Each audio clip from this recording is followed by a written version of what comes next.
The living room is where you make life's most beautiful memories. But your sofa shouldn't be the one remembering them. The new life-resistant, high-performance furniture collection from Ashley is designed to withstand all the spills, slip-ups, and muddy paws that come with the best parts of life. Ashley high-performance sofas and recliners are soft, on-trend, and easy to clean. Shop the high-performance furniture in-store or online at ashley.com. Ashley, for the love of home. NSW Media.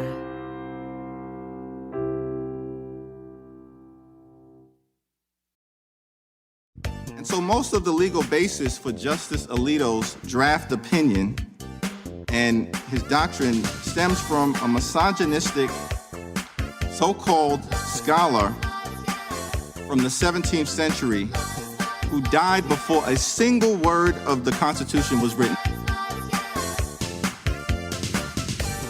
Does it suck your brains out of your skull? Does it tear your limbs from your body? Bodies thrown in medical waste bins and in places like Washington, D.C., burned to power the lights of the city's homes and streets. I don't need to cite volumes of medical journals to prove the fact. What is the principal distinction between the human being that is 2 years old, or 9 months old, or 1 week old, or an hour old, than one that is 8 inches further up the birth canal in the uterus?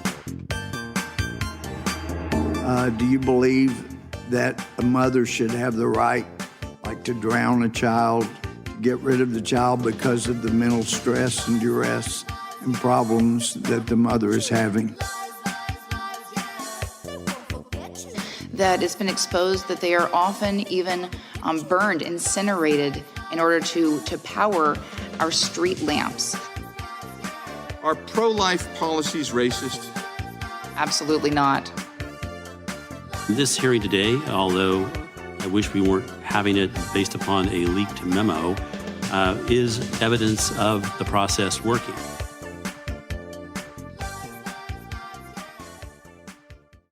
If there was ever an opposite of a greatest hits compilation, that was it. What you just heard was some of the questions and comments from the concerned trolls in Congress as abortion providers, advocates, and scholars testified before Congress's House Judiciary Committee at a hearing on the crisis facing this country now and if Roe is overturned. I'm Lizz Winstead, and this is Feminist Buzzkills Live. We'll be breaking down that fateful day in this special episode. As always, I'm joined by my co-hosts, Moji Alawode-El and Marie Khan. We wanted to bring you a bonus episode this week as the House Judiciary Committee held a 4-hour hearing to discuss the real ramifications of a world that would be created if the decision in the leaked memo becomes a reality. We watched the whole friggin' thing, and it was a really good glimpse into how this issue is going to be framed going forward in good ways, horrific ways. And really, the thing that we saw most is that we need to be talking to politicians on our side about how they should be talking about abortion. Let's get to it.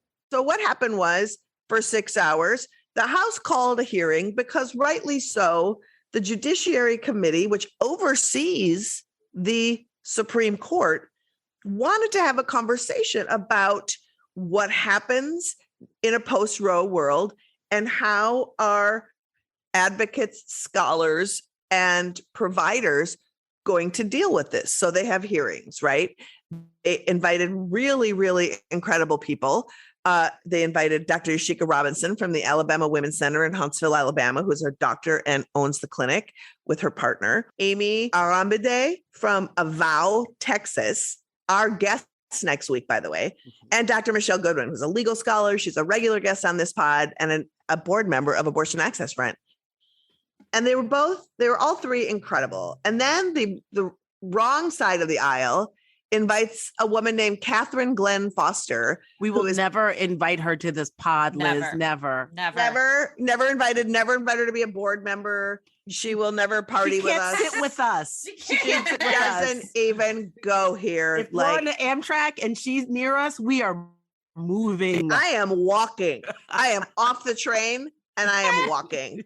So this person is from an organization called Americans United for Life, which is an anti-abortion lobbying outfit that creates model legislation, creates these kind of bounty hunting laws, and helps create these kind of, abortion is homicide laws, and drops them into state legislatures, and then just does harmful lobbying, harmful talking around the country. So she was also there. So the conservatives, in a nutshell, you heard some of their wild statements.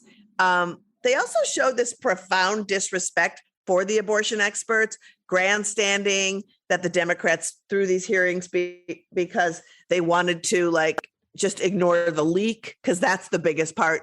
And that we were encouraging people to go harass the Supreme Court justices, maybe protest because they are literally siding on the side of oppression. They're saying that we wanted to influence public opinion, blah. And also that people these know how to protests, feel. Yeah. Also that these protests are the same as the insurrection. So that was kind of the talking points over and over and over again, along with the just inflammatory fake abortion bullshit. So that's kind of what, was sort of happening in the scope. But I want to know, when we all watched this, we watched it down all million hours of it. Moji and Marie, what were some of the most egregious specifics that you watched Republicans sort of throw out in their time to make their point? I was really, really enraged on how fake clinics, CPCs, were being touted and pushed as this is an option for people. And again, these are all white men interrupting, literally yelling at women of color, Black women especially, that are in these roles, who are doctors, who are they're here, they know all this information. And you have these fake facts that these lawmakers are throwing out there about fake clinics, and they're not giving a time for any of them to respond and set the record straight. We're not allowed to be on the record. They are not allowing these folks to be on the record who are the actually experts in this. Well, also, Marie, and it went by quickly, but those of us who are in the movement heard when Chip Roy reminded everyone that $100 million, when he said, the state of Texas has given $100 million to help women. What he was saying is $100 million to these fake ass clinics that do nothing but talk people out of abortion and give people a couple of diapers. We're going to talk about them in the show later and let them know too. She was like, you're talking about fake clinics, and he just brushed her off. He was like, I didn't ask for you to comment on this, but it's so they say things and then they don't give people an opportunity to fight back. And I think if the people of Texas knew that not only are they cutting abortion access, they're taking funding that would have gone to Medicaid expansion, that would have gone to prenatal care, that would have gone to TANF and that kind of thing, and putting it into anti-abortion counseling centers that only counsel you to talk you out of abortion with shame and stigma. It's a mess. Moji, what was your big, oh my God, how bad can they get? I mean, there was, it truly, the hits kept coming, but I did towards the middle when Black conservative man had to rant about Margaret Sanger. I thought that was choice. Also, Margaret Sanger was not a part of this conversation. We're talking about abortion in America right now. Also, find a white lady at the turn of the century that wasn't a racist. So you're not winning, really. I feel like you're just if you have to go that far back, this guy had to go. You don't have to. You don't. The people some people in that hearing were really comfortable talking about racism. Oh, they sure were. I also love too, we could go back to 5 minutes ago and find someone in your party who said something more horrible than Margaret Sanger ever said.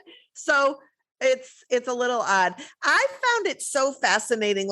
The big hits of the clip that we opened the show with earlier with the Louis Gohmert, just saying things like, well, do you believe that a mother should be able to drown her 2-year-old, and what are you going to do about an abortion that's halfway out? And you decide, you're just like, what are you even saying? Right. But when one of these guys, I think the same guy that was talking about, what if somebody's in the middle of having a baby and then they decide to have an abortion? And you're just like, what if that never happened. That's not a thing. So he kept citing, like, he was like, there's a 1859 AMA study, and then there's an 18th century jurist that said this, and like, abortion's not in the Constitution. And it's like, I felt like we were in some kind of fucked up time machine, and we ended up back at the stockades.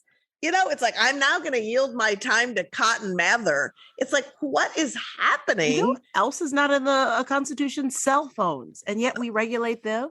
I mean, we'll get to that in a minute, because like there was some good knowledge dropping there. But I wanted to talk a little bit about the panel makeup that came to speak before Congress was these three incredible advocates, scholar. It was an advocate, a scholar, and a doctor provider.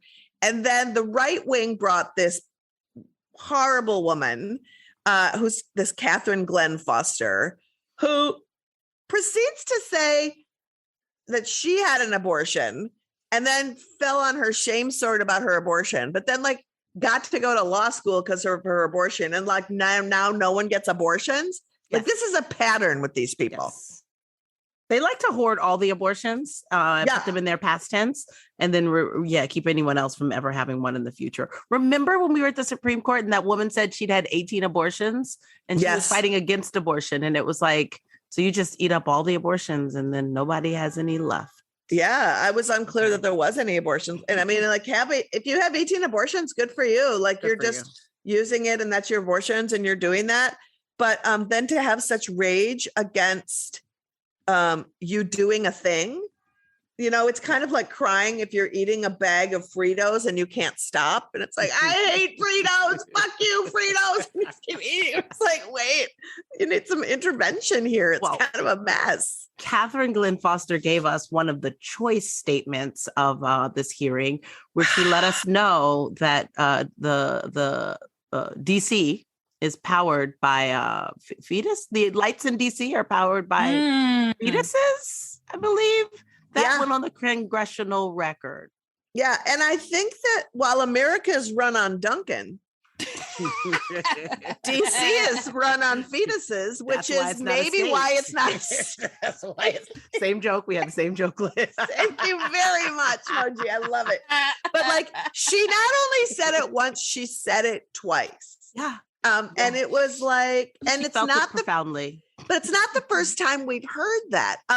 You know, those people that stole the fetuses from the off the truck in DC, when they held their press conference, some woman said that Baltimore is also being run on fetuses. So basically, if you live on the Acela train track, everything is being motorized by fetuses. So just know that. And also, I don't hate that. Like, if people are having abortions and you can use medical waste to fuel the economy and it's clean, I don't care. Like, are you trying to shock me? Also, like, though, that's not a thing. Yeah. No, but I'm just saying that. No. I agree with you, Liz, but also it's just wild. It's like, okay, that is a really ridiculous, egregious lie that you could easily fact check. And then they just repeated stuff like that. Like, but also ridiculous, egregious lies that you could fact check. And also, if, you know, they forced clinics to do cremation and burial of products of conception instead of allowing them to donate it to research to end horrific diseases. So let's be clear on who are the ghouls. That would be them. Yeah, she was a mess. And she also, you know, and she was also spewing about her own abortion regret and how every day of her life she hates it, and that it's like abominable and it's barbaric and it's all this stuff. And like, and there was some of the Democratic moments of people who were standing up for abortion I thought were really interesting. And one of the things that I stood up for me is Representative Joe Neguse. If you don't know him, he's from Boulder. I sort of really watched him when that grocery store attack happened with the gunman at the grocery store in Colorado, and he was just very profound. And what he said was, I listened to all of your abortion stories and I honor all of them. And he said, but the one thing that I find interesting is when I listen to the people who've had abortions who are working in abortion advocacy, they aren't trying to impose what their experiences were onto other people. Mm-hmm. And I don't understand why somebody who feels entitled to impose their experience onto someone else and make that a law. And I just thought it was a really smart take that I think we talk and say those things amongst ourselves working in the movement, but it was really nice to hear it from somebody who just made that observation based on what these people were saying. Uh-huh. And I thought there was some Dems that did some really, had some really interesting points. Marie, Moji, what were some of your takeaways of the electeds on our side and what they did? I don't remember her name, but a congresswoman talked about having multiple miscarriages. Oh yeah, that was Lucy McBath. Yeah, and being unable to, and I think being refused care for 2 weeks while kind of waiting for a miscarriage to complete with no fetal viability. And so, in Poland, just a few months ago, a woman died because Poland's restrictive abortion laws that didn't allow her to have the miscarriage management that she needed. Yeah. She died of sepsis. Yep. And it's, one part of the things that we will be living with in the post-war world is seeing the way that people having miscarriage management are mismanaged. Yeah. And being denied and harmed. And we're going to be talking about that next week. Dr. Leah Torres, who is an abortion provider and is doing miscarriage management, wrote a big article this week about it's already happening here in the States. And we're going to have her on next week to talk about that. So I'm really excited about that. Marie, was there anything? Oh, the obsession that everyone had with Matthew Hale. Like this, I think Moji, you raised the point that this gentleman who's around in the 1600s, like predated a lot of shit, including our amendments and the Constitution itself. Yeah. And how he's a big fan of marital rape, being pro-marital rape. He's that side of the marital rape coin that I guess I didn't know existed or still exists, but it does apparently, because it's all up for debate. So really seeing where people were going with him and upholding him when you then had people challenging him as a scholar that should be even followed and looked at. Like, this is why him as the... Well, I think what was fascinating is, so this guy, Matthew Hale from the 1600s, first of all, not American, British. He was cited 98 times in Alito's opinion. And he is somebody who is the leading scholar when it comes to defending marital rape. So it's not just like he had a wacky idea. He's like the go-to for the marital rape crowd. And also he got good at that. He got good at that. He's also like the burning of the witch. He was like, burn some witches. He was like the Jordan Peterson of his day. That's how I look at him. It's like, and he is like just a mess. And so, to bring that out and to have that. And I loved opening with Hakeem Jeffries laying out who he was at the beginning of all of those sound bites in the show, just to like center that this document is rooted in the teachings and practices of Matthew Hale. And so it's like, it's so wild. And I feel like our advocates held up so well. They, in the face of being called every name in the book, a so-called doctor, and, just like shaming everyone. Which felt really racist because it was mostly women of color, Black women, and just the way that their titles were being, just ignored or yelled at or talked over. Miss. Or really, it was like polite words, terrible tone. There was a lot of that. It was just fully disrespectful and rude. And I was proud of them because they refused to indulge the garbage And they, of course, thought it was, the other side, of course, thought it was a gotcha moment. But, when Dr. Robinson said, excuse me, I'm Dr. Robinson, and I'm proud of what I do. And you can say anything you want about, bastardize it, twist it around, but I'm proud of what I do. And I was just so proud of her. But, Dr. Goodwin is such a genius. She is a legal scholar. She is a professor at UC Irvine. She's on the board of the ACLU. She's on our board. And when they were just trying to say all their gobbledygook, Dr. Goodwin just laid out why this whole abortion's not in the 14th Amendment, therefore it's not a guaranteed constitutional right. She laid it out so brilliantly. Just take a listen to how she just put it out there. So as we look at other amendments too, from a Second Amendment perspective, there is certain artillery that we have today that was not anticipated at the time of the Second Amendment drafting. And to the point that you made, when the First Amendment was drafted as well, there were certain articulations that we appreciate today that were not explicitly delineated within the context of the Constitution. But it is also worth noting what the Constitution says. The Constitution says that people who are people in the United States are people that are born. It makes no mention of embryos or fetuses. And it is also worth noting what the 13th Amendment says and the 14th Amendment. If we appreciate that members of Congress were freeing not only Black men, but also Black women, it said that there shall be no involuntary servitude. And it explicitly also mentions that Black people shall have, and this includes women, liberty and freedom. And this is incredibly important when one looks at what those histories were. Thank you so very much. Ms. Arrambide, you live. Incredible, right? Yeah. Yeah, right. Nobody could predict these weapons of war. It's why we have the Ninth Amendment, because the Ninth Amendment says, hey, we're probably going to forget some shit, and there's going to be shit we never even knew to think of. So that's covered in the Ninth Amendment.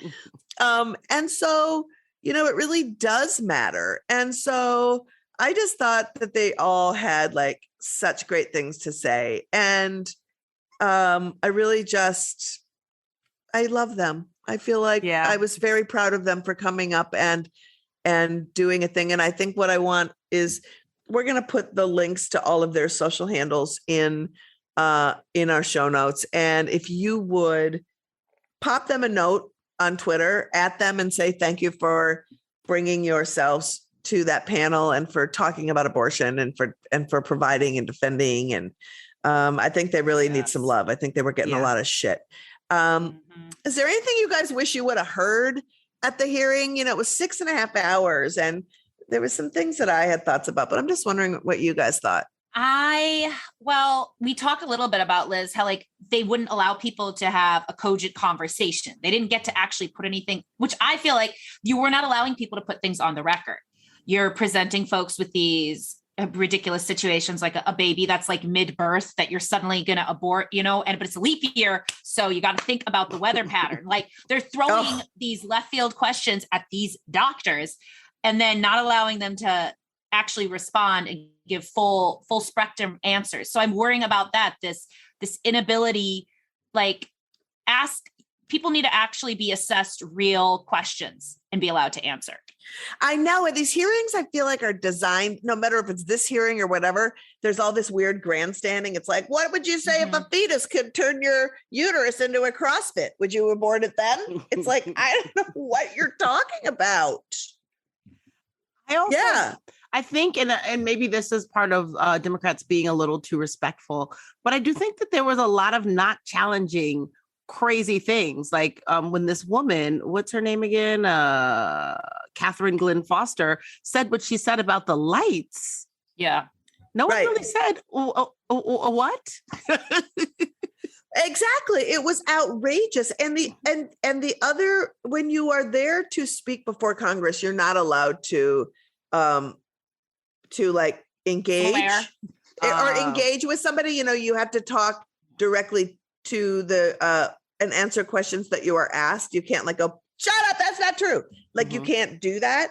But that's why you have to ask permission. May I address what someone said previously before I answer your question? And so if you notice, that happened a couple times with our side to try to clear up the record. But for me, it's just another exercise in watching how much stigma there is around abortion, even with our allies who are elected officials. And it's used against us. The amount of times that people said baby and mother when talking about pregnancy. And even that the Catherine, what's her name? Zeta-Jones? Yeah. Catherine Zygote Jones. Zygote. And so, she was like, see, even your side says baby, she even held up Biden not saying the word abortion as a way to say this movement it has shame because they can't say abortion because they think it's terrible.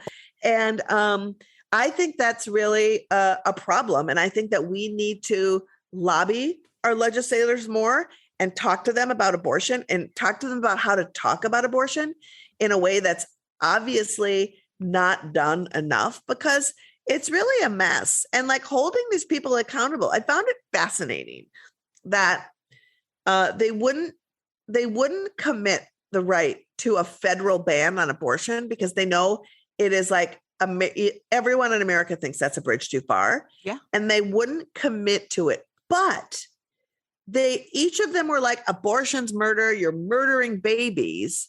So why is it that we don't challenge them and say, you believe abortion is murder. You believe abortion should go and be a state by state decision. Do other kinds of murders then get to be a state by state decision? Because murder is murder, just like rape is rape. And if you are out here in these streets screaming abortion's murder, then by default, you want a federal ban on abortion.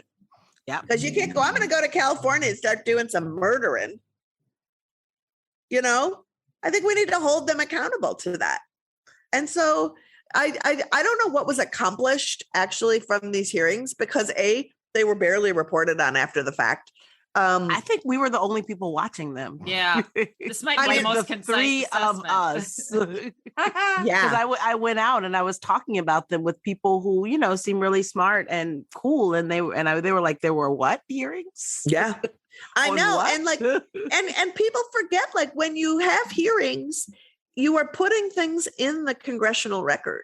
And so if people aren't watching and our side doesn't know what to put in the congressional record and what we're doing, there could be an incomplete record when our elected officials are talking about abortion, especially the House Judiciary Committee that has oversight over Supreme Court, So it was a really interesting thing. And I'm glad that we watched it. And I feel like it was important to talk about like the framing, what we're hearing, and how activists are treated by our elected officials. We need to do better.